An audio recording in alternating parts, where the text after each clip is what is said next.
Ladies and gentlemen, boys and girls, welcome to Sophia Arena.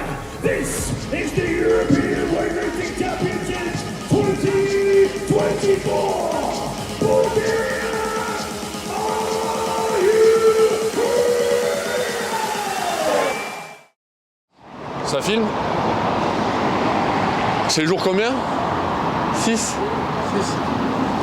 Salut tout le monde, jour 6 en Bulgarie. Donc aujourd'hui c'est le grand jour, c'est le jour de comment il dit Louis, du tonton Carlos. Donc à 17h on a le match des 89 avec Carlos évidemment, Nino Pizzolato, et bon, c'est les deux principaux à voir. On a Karapétian qui est très très solide à l'arraché, donc Karapétian qui peut gagner à l'arraché en vrai sur ce plateau. Et puis on va voir, Nino devrait être en forme. Le coach italien a dit qu'il venait pour améliorer son total OQR, donc total OQR qui a été fait quand même avec 75,217. Donc on croise les doigts, ça suffira pas a priori pour battre le Bulgare, mais on croise les doigts pour que ce soit le cas, comme ça fera vraiment un très très très gros match. Il va faire 400 le Bulgare. Je pense qu'il va faire 400. Je pense qu'il peut faire le petit 75,225. Donc on va voir ça. Après ce sera le match des 76 avec Jenna Tocco, donc l'italienne d'origine camerounaise, qui est le plus gros total d'entrée. Il y a les 76. Donc même si c'est pas une catégorie olympique, on va aller les voir parce qu'on va préparer des vidéos YouTube sur Nino et sur Jenna Tocco. Donc voilà, on a des retours assez positifs des vlogs, c'est cool. Donc si vous voulez qu'on continue, lâchez des likes et des commentaires, et puis on verra si on fait le jour 7, s'il y en a assez.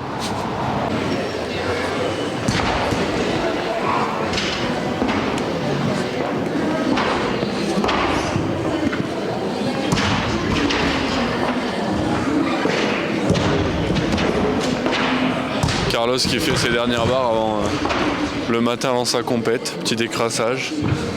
Il a fait quoi, 50 à l'arraché, 80 à l'épaule jetée x 14. On a trouvé un Pokémon rare dans le training hall, Zlatan Vanev, donc je pense que Clément va peut-être nous mettre une insert, donc je rajoute du boulot sur le vlog. Et l'un des Bulgares les plus connus, qui avait fait qui est l'une des vidéos les plus connues de l'haltéro, des plus mythiques de Iron Mine. 5 essais à 210 à l'épaule jetée, donc 5 tentatives sur le record du monde, et à chaque fois il la rate, et à chaque fois Badjaev lui demande de la refaire. Donc on va peut-être faire une petite photo, faire les fanboys, c'est rare, mais je vais y aller. Thank you, sir. Thank you. Petit training de l'équipe de France. Donc là dans le training hall on a l'équipe de France, l'équipe italienne, l'équipe anglaise.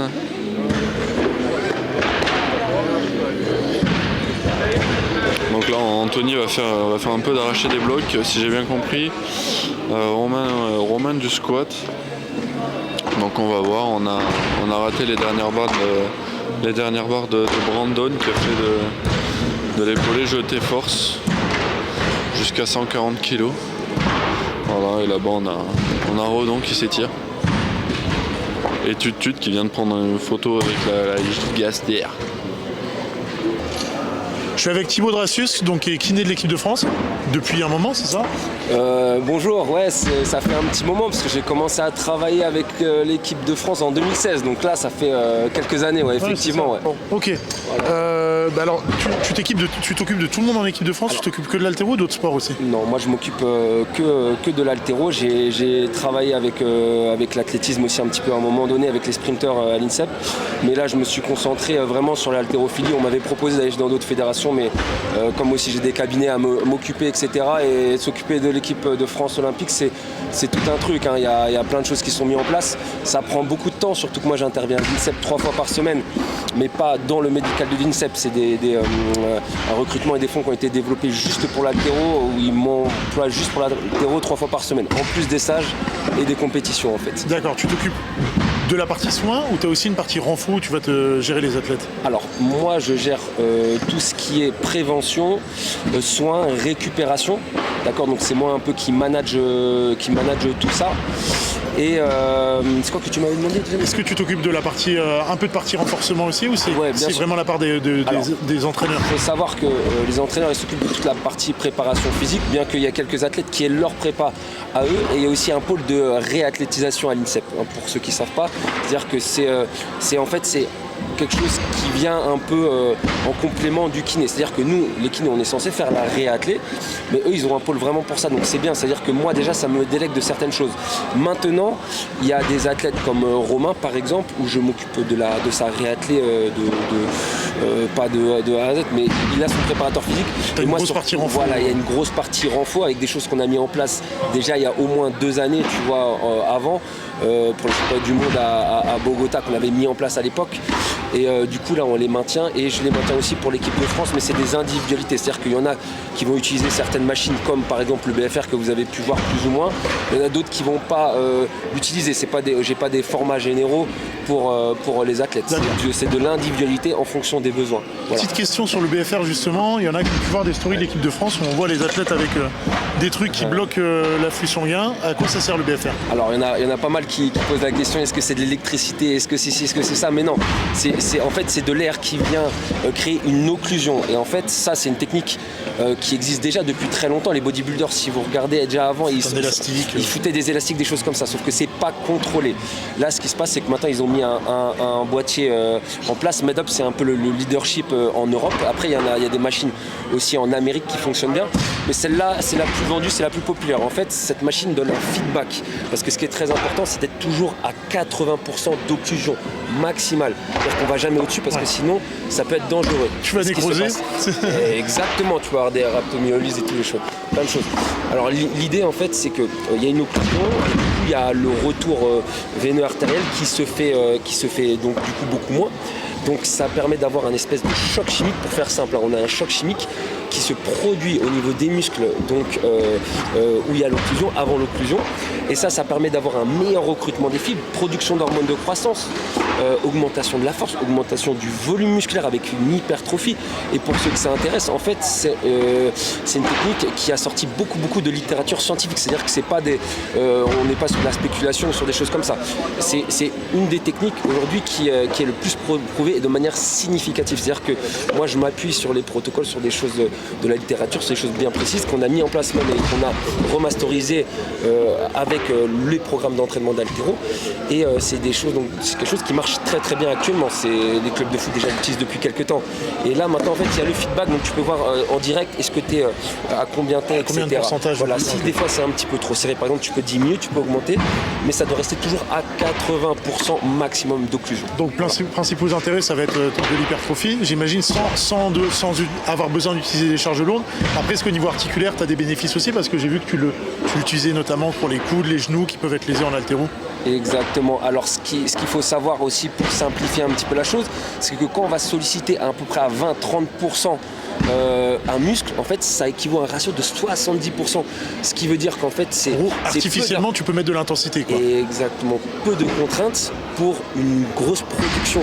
Ce qui fait que sur tout ce qui est pathologie un peu arthrosique, chondropathie, même méniscale, quand on sort d'une opération, il ne faut pas mettre de la contrainte, parce que la rééducation se fait sans contrainte. Avec ça tu peux avoir un recrutement des fibres, une production de muscles qui est énorme. Et voilà, et tu ne laisses pas. C'est pour ça que cette technique-là n'est pas vraiment une révolution, parce que ça existe depuis longtemps, mais en tout cas le fait que ça soit comme ça, instrumentalisé, etc., c'est très bien. Bon, merci beaucoup Thibaut pour les rien, au plaisir. Merci.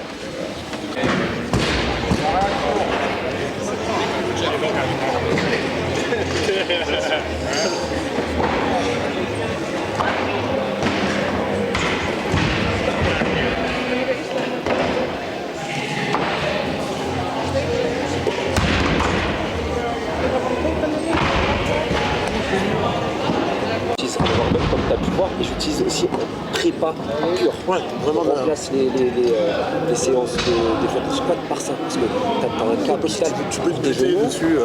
Tu as un capital de contraintes dans la semaine. Et là, tu peux te buter sans contrainte sur le genou. Exactement, ça fait que des fois tu peux. Il y a quelqu'un qui a mis Godefroy de Montmirail. Il y en a deux qui ont été. Du coup, Louis, tu devais interviewer Ludovica, ça s'est pas fait? Non, ça s'est pas fait parce que le reste de la team l'attendait, elle devait partir, mais on va peut-être le faire ce soir. On va voir si on y arrive parce qu'elle était un peu intimidée quand elle s'est posé les questions. Donc, Déçu, pas trop déçu? elle était déçue un petit peu, moi ça va. Toi, ça te fait ni chaud ni froid. Ni chaud ni froid. Voilà. Romain Imadouchen, 2,25 en squat. Romain qui a repris le squat il y a relativement récemment, avec des douleurs au genou. Mais comme vous pouvez le voir, ça va, c'est revenu assez vite. Il vaut déjà plus de 2,60 sur un max en squat.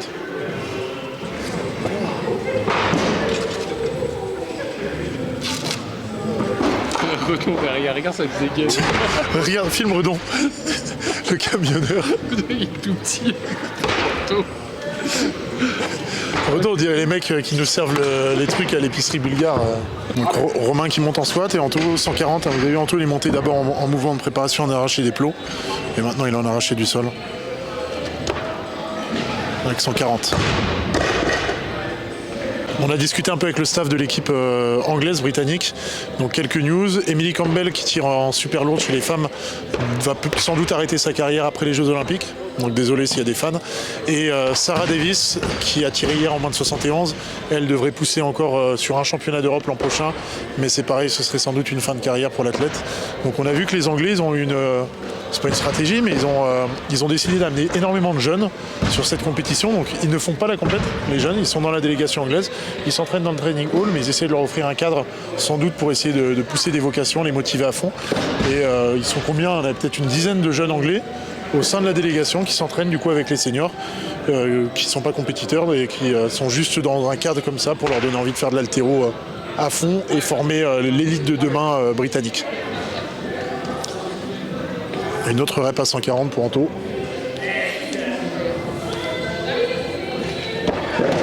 Ah, ok. Pas mal celle-là, hein, ça monte plus.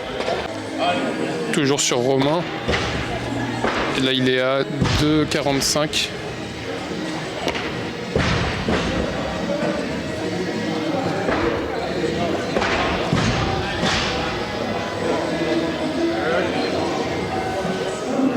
Facile, facile. C'est bien là. Ouais, du coup, grosse barre pour Romain, 2,60.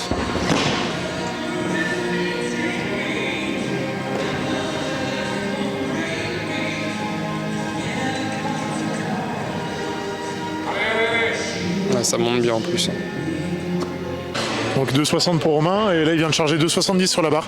Je pense que depuis sa blessure, ce serait la barre la plus lourde qu'il a réalisée. Et dans sa catégorie des moins de 89, c'est pas ridicule du tout comme squat. C'est un très gros squat. On va voir comment ça bouge, mais c'est très prometteur pour la suite.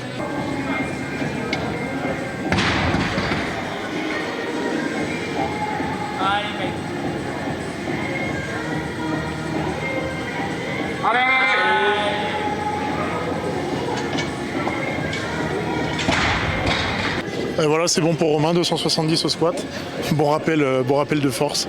Donc c'est qu'il est revenu au niveau de sa force. On verra s'il aura le transfert sur les lifts. On a pu voir à l'épaule jeté qu'il était bien. Et sans doute l'arracher sur ses prochains entraînements en retour en France et les prochaines compétitions avec son club de Rosendal.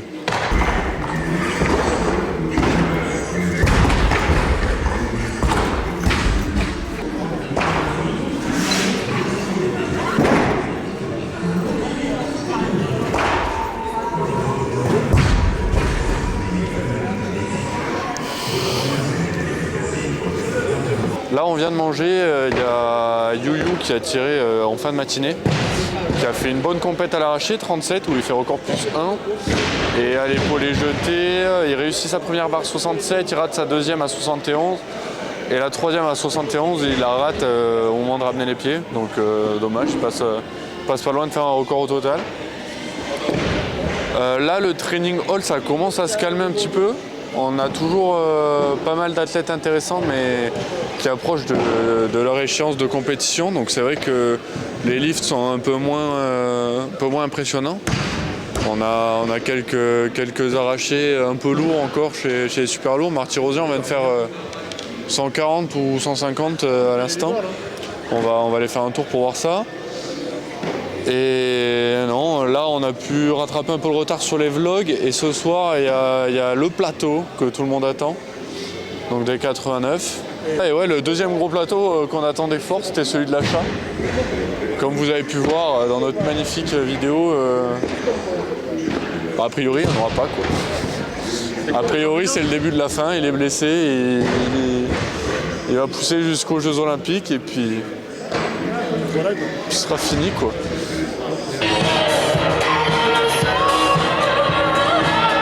Ça commence à se remplir, on attaque dans 16 minutes et c'est déjà en train de se remplir là.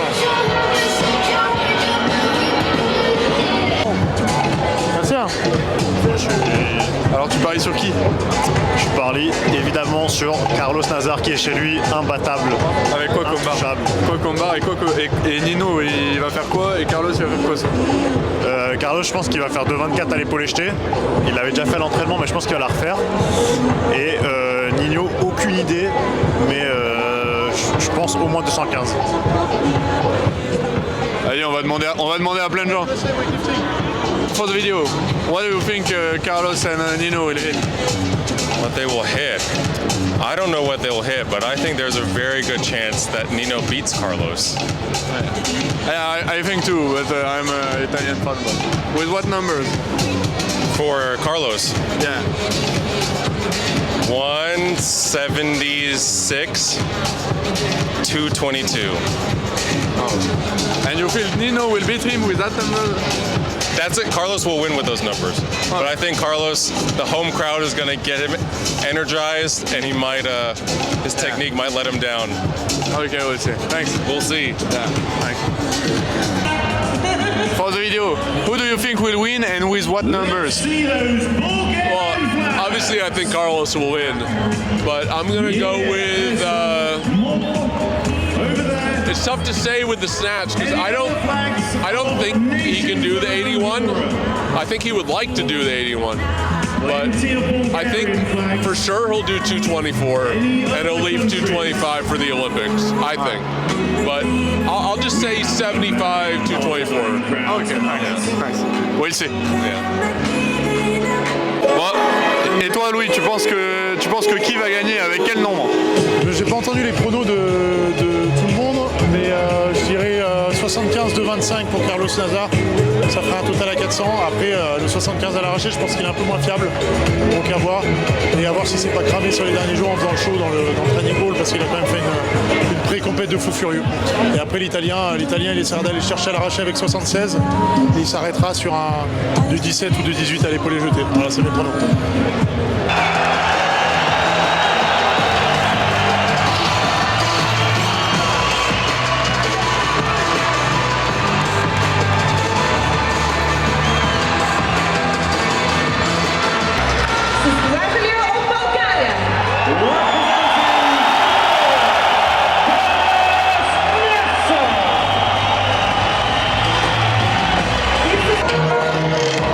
On va bientôt avoir le fameux décompte de ces championnats. Je pense que ça va gueuler un peu. L'ambiance est un peu tendue, il vient d'y avoir une bagarre juste derrière dans les tribunes. On s'est mis 2-3 patates de Bulgares là.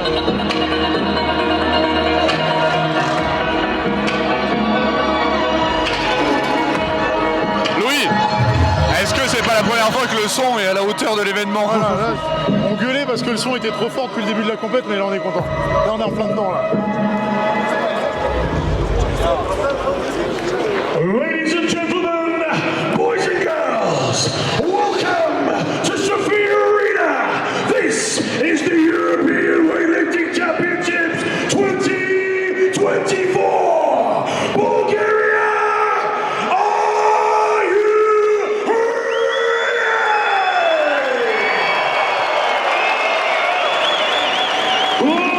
Bulgaria, get ready to count down. Dancing, giving, awesome, spinning, chest, bent, cheating, beam, bang, and Ça y est, le Bulgare rentre dans la place. Je sais pas si vous m'entendez. Première barre à 168 kg, il reste 3 athlètes qui n'ont pas ouvert. L'Arménien Karapetian qui est favori du mouvement, le moins fort à l'épaule jetée, et l'Italien. Silence.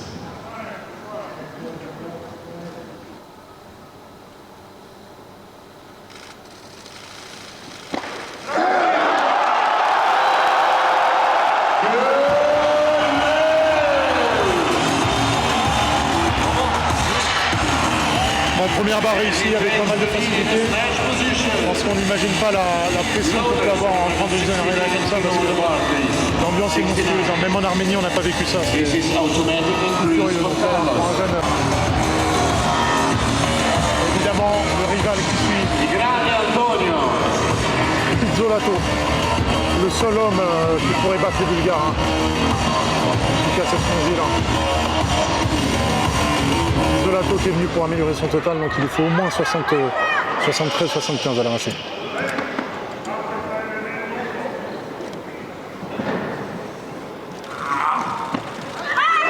Oh là là, il est très en forme aussi l'Italien, c'est magnifique.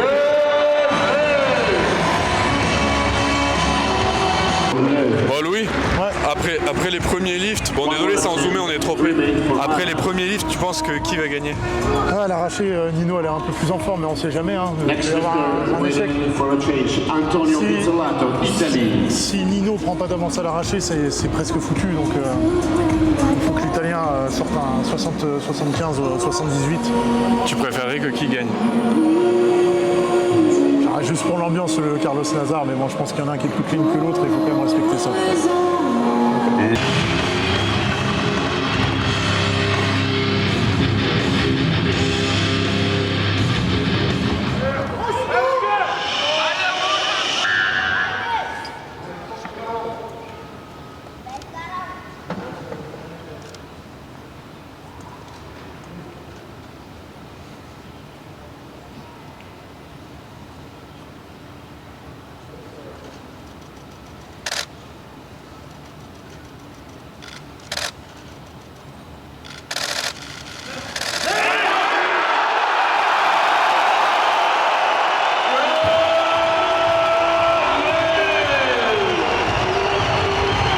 Le match il a mis un peu de temps à se lancer, mais maintenant qu'il est lancé, ça part fort. Ouais, 73 c'est beau, c'est beaucoup pour le Bulgare. Hein. Ouais, là il prend une grosse option. Là. 73 c'est beaucoup pour le Bulgare, ça va être... Là il prend une très très grosse option. Ça va être dur pour Pizzolato parce que ça veut dire qu'il n'a pas d'avance à l'épaule jetée et que c'est le Bulgare qui a le match en main. Hein. Oui, Antonino. Antonino, aspetta.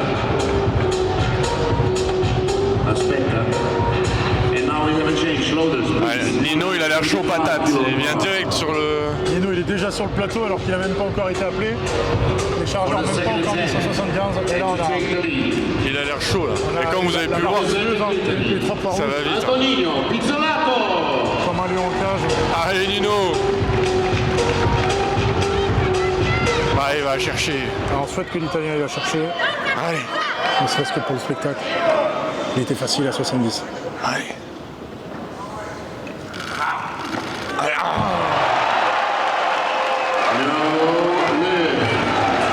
Ah ça la vénère là. Ouais, le public pour les joueurs, ça...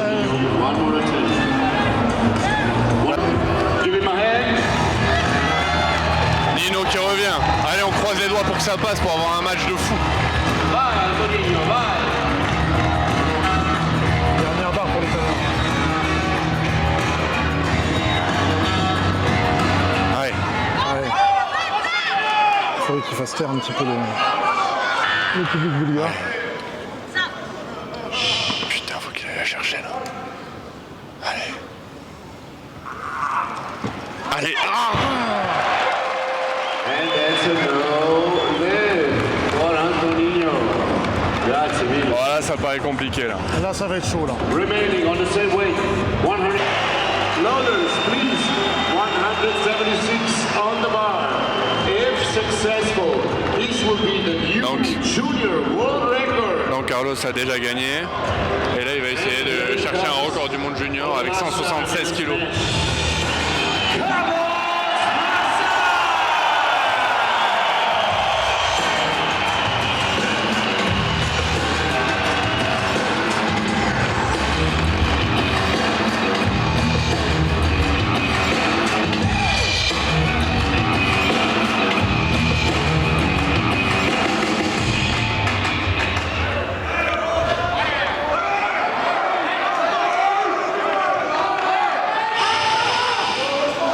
Ticina. Le public qui est à fond. Dernière barre, il est déjà champion d'Europe. On a arraché. Et là, il prend 5 kg d'avance sur le Moldave, si elle passe.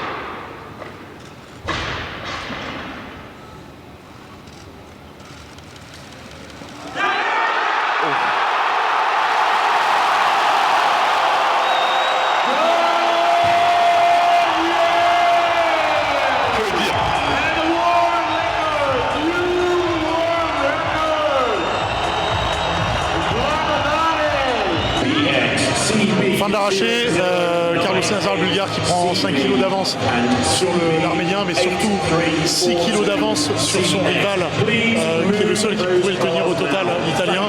Donc ça va être très compliqué. Vous avez eu de pronostics juste avant le plateau. Peut-être les 400 au total qu'on attendait. Alors, il faut 2,24 pour les polémiques, c'est le bar qui l'a fait. On va voir ce que ça donne, si vous m'entendez avec le briquet derrière. Dans tous les cas, c'est monté crescendo un peu l'ambiance sur le plateau, c'était vraiment de plus en plus costaud. Et ça finit, je pense que là, les jetons vont se régaler. Première barre à 208 kg.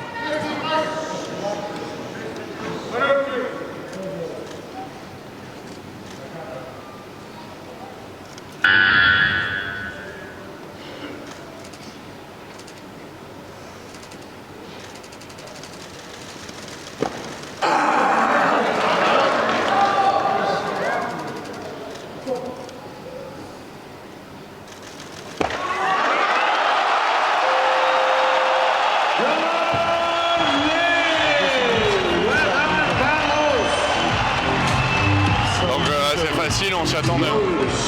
On l'avait vu faire 205 plusieurs fois au training hall, donc pas trop d'inquiétude sur ces barres. Antonino Pizzolato. Donc Nino qui arrive à 210. Voilà, il prend la médaille d'argent au total avec cette barre. Total à 390. Ah non, pas 380, pardon. Il prend la médaille avec 380.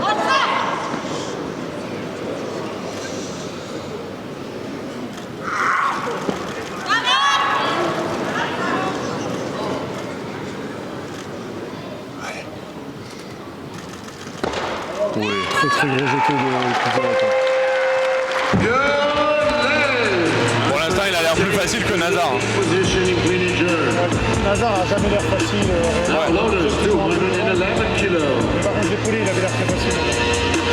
Mais je me rappelle aux Europes, tu sais, quand il avait fait 205, ça paraissait plus dur le 205 que le 221 qu'il avait fait derrière. Oui, c'est vrai. Je pense que derrière, s'il la passe, il met 216 pour la médaille au mouvement. L'Italien, 222 pour la médaille au total. 216, je pense. 216. Il lui restera, je pense, aussi.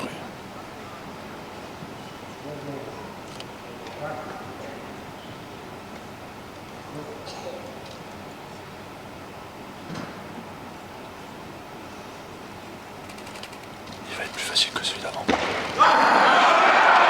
Gros épaulé. Là, il y a le point faible.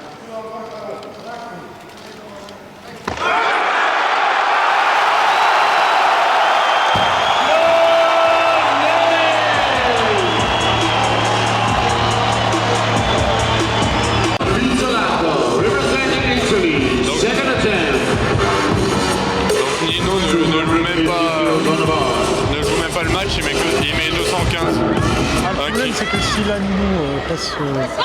Ah non, il met 2,15. Ouais. C'est bizarre, je comprends pas le choix. J'aurais mis 200. Je comprends pas trop.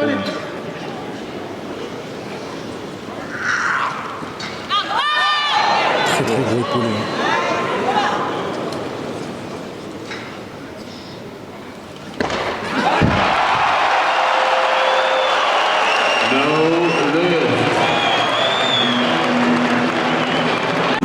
Là, logiquement, l'Italien a mis. Ça lui apporte rien du tout, alors que là, s'il fait les 2,17 qu'il a annoncé, potentiellement, ça lui permet de au moins la médaille d'or à l'épaulé VP. Parce qu'on se dit que le Bulgare, si Pizzolato fait seulement 17, il aura rapidement la médaille au total. Voilà, le total à 400 que tout le monde attendait, on a annoncé en début de vidéo. Est-ce que c'est aujourd'hui? For the lead, Antonino Pizzolato. L'énorme coup de paupière, c'est l'Italien a annoncé de 22 pour aller chercher la And we have another change. Et voilà, c'est ce qui se passe.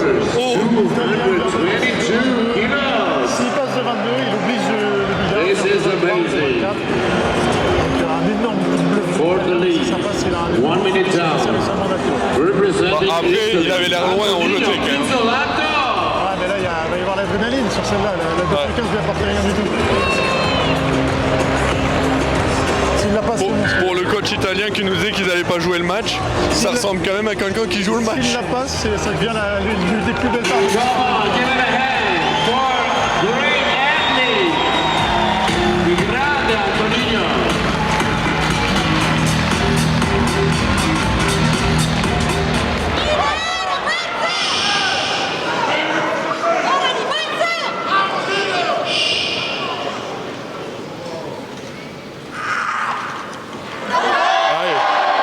Allez, jette ça. Là. S'il la jette, c'est monstrueux. No limit. Anthony is okay. Vénère les poulets.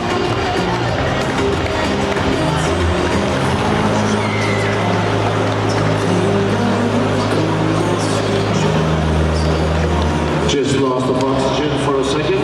Antonino is okay. Give it a hand for Antonino. A silver medalist. Il aura été jusqu'au bout pour challenger le Bulgare. Grazie mille.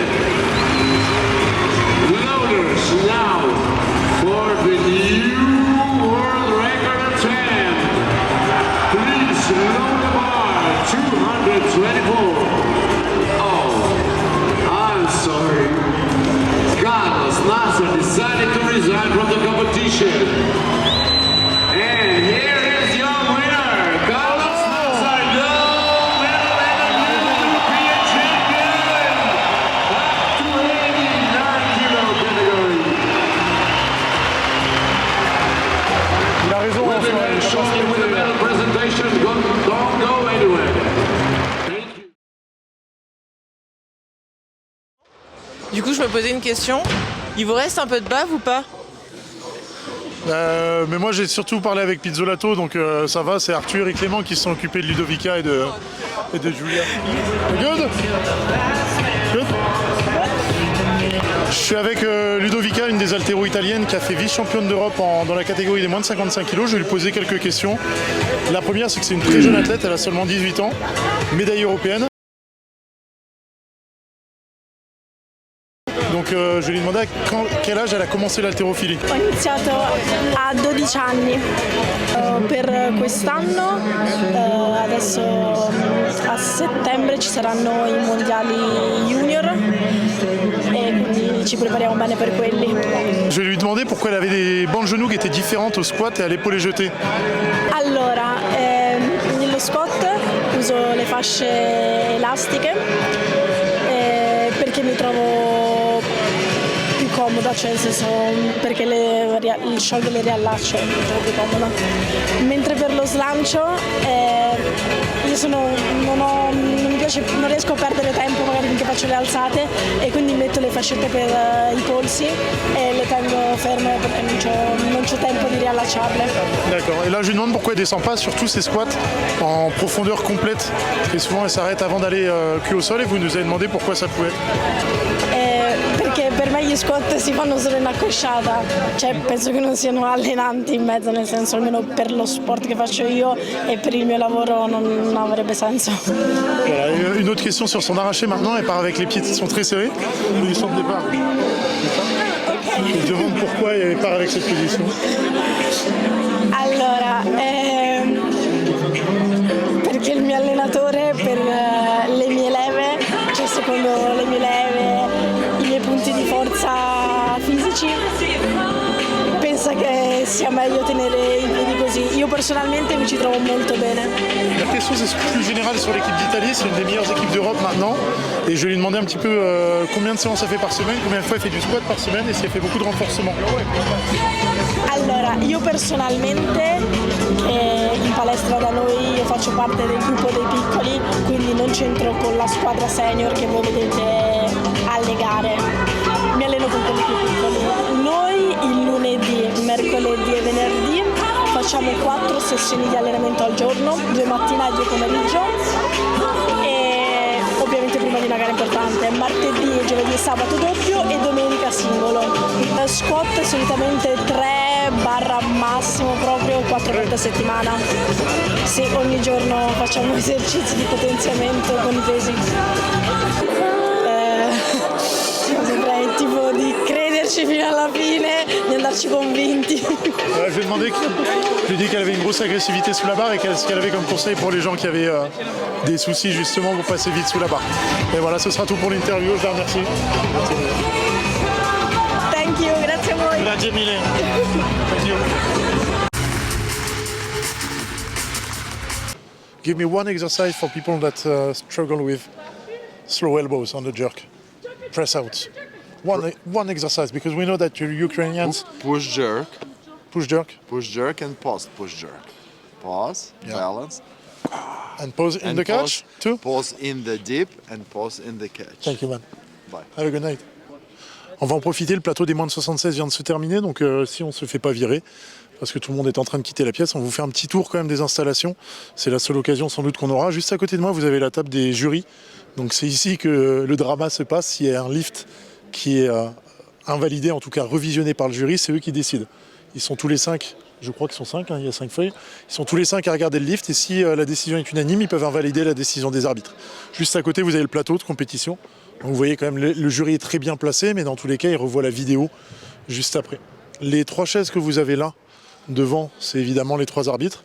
Donc arbitre de droite, de gauche et centrale, ce qui permet de voir un petit peu tout le mouvement, parce qu'évidemment, vous pouvez voir, ils vont voir à 360 degrés quasiment, au moins à 180.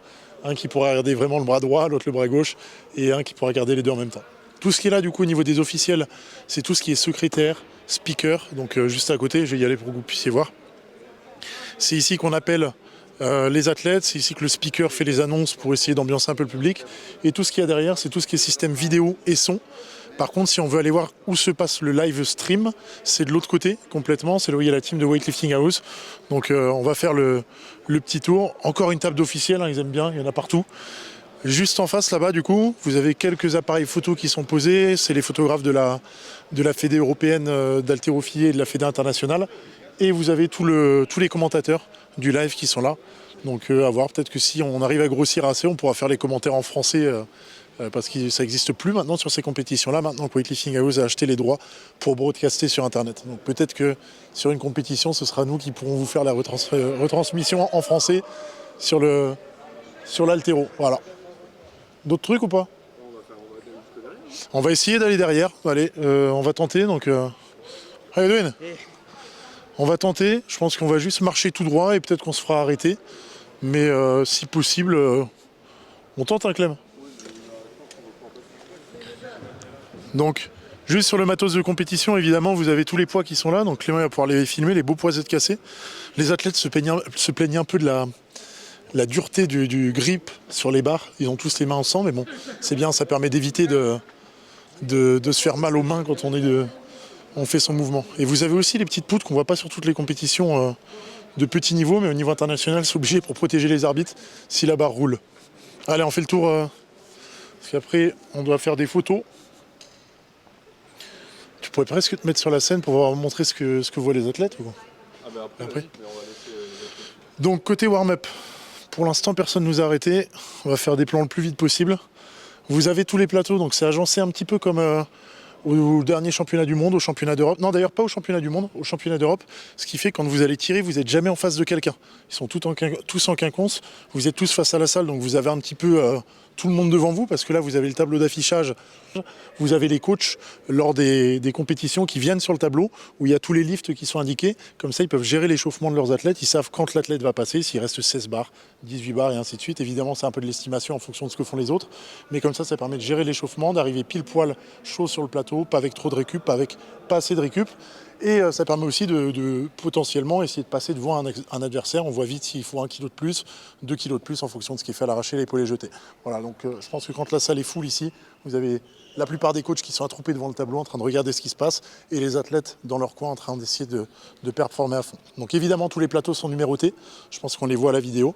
Ça veut dire que quand vous êtes un athlète, vous avez votre numéro d'athlète, c'est votre ordre de passage sur le plateau et ça définit votre plateau d'échauffement. Et évidemment, pour chacun des plateaux, un set complet. Donc là, il y a la vice-championne d'Europe, Nicole Rubanovic, qui vient d'arriver, qui vient de faire 2e sur le plateau des moins de 76. Et voilà, donc chaque plateau évidemment a set complet de poids, le plateau tout clean, un petit banc, et après c'est le reste de l'équipe qui doit tout prévoir, hein, tout ce qui est côté kiné, strap, bouteille d'eau et ainsi de suite. Et voilà.